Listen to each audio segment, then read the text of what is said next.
Some prices are going up while others are going down, but we're remeasuring everything against a piece of paper, a fiat currency that has no cost to produce.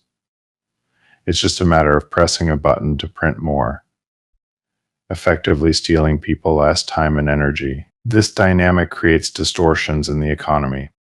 IAV coined the phrase, abundance in money creates scarcity everywhere else, while scarcity in money creates abundance. When money can be printed at will, without any real cost. All prices relative to that money tend to rise. This is why we see inflation in the cost of goods and services. Prices for things like houses and food go up because the value of the currency used to measure them is being devalued. This abundance of money, essentially created out of thin air, leads to scarcity in real-world goods and services as their prices inflate. Not everything rises uniformly.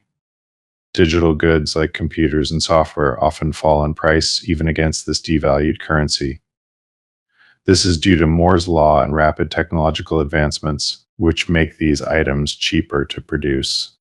Some prices are rising while others are falling, and it's all being measured against a piece of paper fiat currency that has no cost to produce.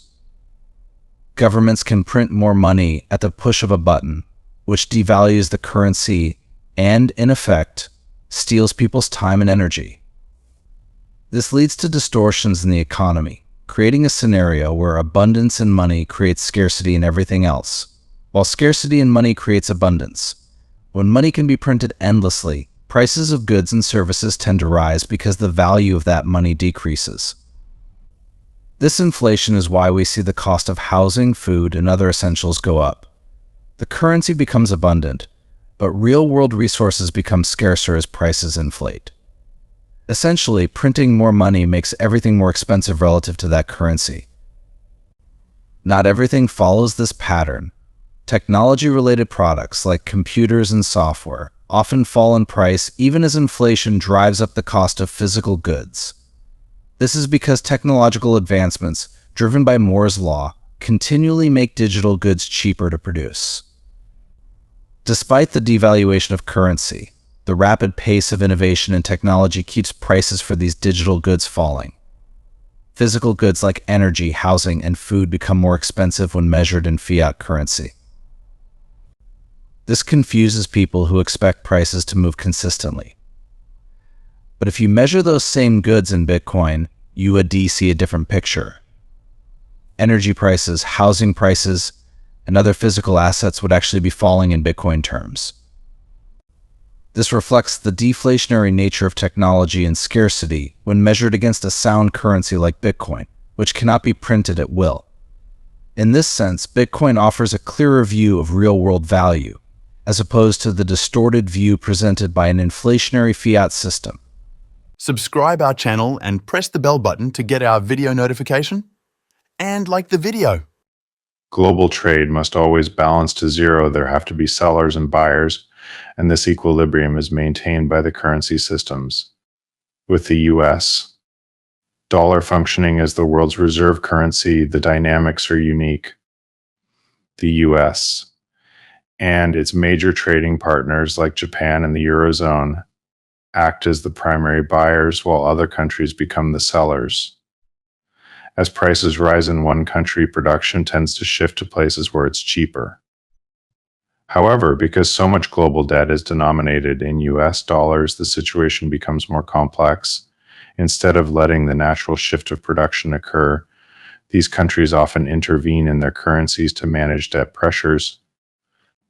When debt levels become unmanageable, they can let their currency appreciate relative to the dollar, so they devalue it instead.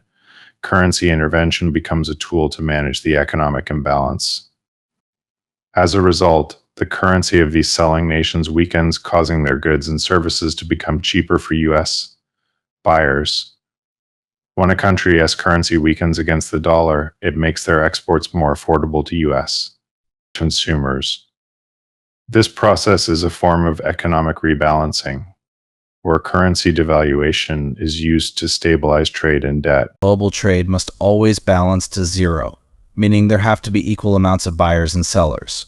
With the US, dollar as the world's reserve currency, this creates a unique dynamic where the US and its major trading partners like Japan and the Eurozone act as the primary buyers, while many other countries become the sellers.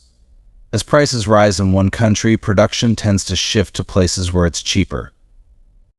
However, because so much global debt is denominated in US dollars, the situation becomes more complex than just simple trade shifts. When debt in a country becomes unmanageable, especially if it's denominated in US dollars, these nations can't afford for their currency to appreciate against the dollar. If they let their currency strengthen, it would make paying off their dollar-denominated debt more expensive. Instead, these countries often intervene by devaluing their currency. This devaluation allows them to lower their debt burden in real terms, making it easier to manage. When these nations devalue their currency, their goods and services become cheaper for US buyers. This creates a situation where, even though the US dollar remains strong, American consumers can benefit from lower-priced imports from countries that are forced to weaken their currency to deal with their debt. This currency intervention acts as a form of economic rebalancing. The selling nations face the economic consequences of a weaker currency, but it allows them to continue exporting their goods and services at competitive prices, maintain trade flows, and manage their debt obligations in US dollars. Meanwhile, the US enjoys cheaper imports, which helps keep inflation in check domestically, even as the global financial system adjusts to the pressures of dollar-denominated debt. A friend of mine has a great story about using Bitcoin in its early days. He wanted to buy alpaca socks, which at that time were priced at 20 Bitcoin per sock. He ended up purchasing 5 or 6 pairs, a decision he made because he wanted to use Bitcoin for something tangible. Fast forward to today, those socks are worth an astronomical amount, around $4 to $5 million to $5 million per pair, given the current value of Bitcoin. Much like the famous pizza story where someone bought pizza with Bitcoin, or the tale of someone selling Bitcoin to buy a house, these anecdotes illustrate how Bitcoin's value has evolved and how early transactions that seemed normal at the time have become iconic reminders of Bitcoin's meteoric rise. The transition in Bitcoin's value is shaped by our evolving perspectives and the decisions we make based on its perceived worth.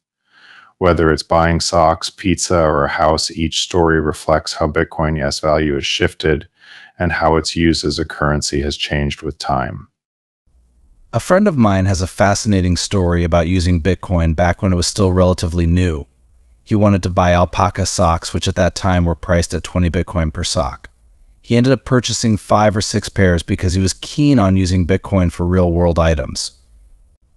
At the time, it might have seemed like a reasonable choice, but looking back, those socks have become incredibly valuable, worth around $4 to $5 million each given Bitcoin's current value. It's a striking example of how Bitcoin's value has dramatically changed over the years. This story is reminiscent of other famous Bitcoin anecdotes, like the one where someone used Bitcoin to buy a couple of pizzas, or another where Bitcoin was sold to purchase a house. Each of these stories highlights the dramatic shift in Bitcoin's value and its transformation from a niche digital asset to a significant financial asset. These transitions are a result of how perceptions of Bitcoin's worth evolve over time. Initially, Bitcoin transactions for everyday items or luxury goods might have seemed trivial or ordinary. However, as Bitcoin's value skyrockets, those same transactions become iconic examples of how far it's come. Each story, whether it's about expensive socks, pizza, or real estate, underscores the broader narrative of Bitcoin's remarkable rise and how its use as a currency has changed with its growing significance and value. Subscribe our channel and press the bell button to get our video notification. And like the video.